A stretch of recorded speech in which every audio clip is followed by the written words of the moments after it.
پیارے دوستو السلام علیکم ورحمۃ اللہ وبرکاتہ۔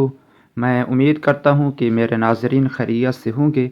پیارے دوستو، آج ہم سنتے ہیں کہ روزہ رکھنے کے طبی فوائد کیا ہیں۔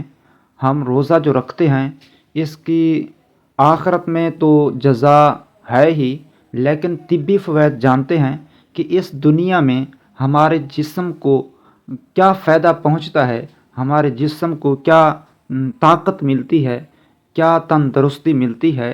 اور ہم سنتے ہیں ایک عالم کی زبانی۔ آئیے ناظرین، اب میں عرض کرتا ہوں کہ روزہ رکھنے والے کو جسمانی طور پر کیا کیا فوائد حاصل ہوتے ہیں، طبی حوالے سے اسے کیا کیا فوائد حاصل ہوتے ہیں، کتنی اور کون کون سی بیماریوں سے دور ہوتی چلی جاتی ہیں۔ نمبر 1، معدے کی تکالیف اور اس کی تمام بیماریاں ٹھیک ہو جاتی ہیں اور نظام ہضم یہ بہتر ہو جاتا ہے۔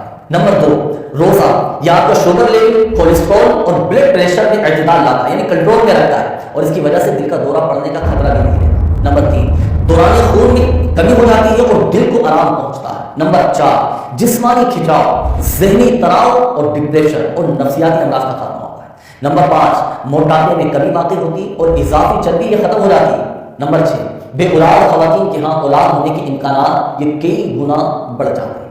نمبر 7، روزہ دار کے جسم میں دوسروں کی نسبت یہ قوت مدافعت یہ زیادہ ہوتی ہے۔ نمبر 8، آدمی برے خیالات سے دور رہتا ہے، ذہن صاف رہتا ہے۔ نمبر 9، انسولین استعمال کرنے میں کمی واقع ہوتی ہے۔ اور نمبر 10، جگر کے ارد گرد جو چربی جمع ہو جاتی ہے نا، تو جگر کے ارد گرد جمع شدہ چربی الحمدللہ سے وجہ روزے کی برکت سے یہ ختم ہو جاتی ہے۔ نمبر 11، کھال اور سینے کے کینسر کا خطرہ یہ کم رہتا ہے۔ نمبر 12، اعصابی امراض میں بہتری آ جاتی ہے۔ نمبر 13، جسم میں جلن پیدا کرنے والے مرکبات یہ بھی کم ہو جاتے ہیں۔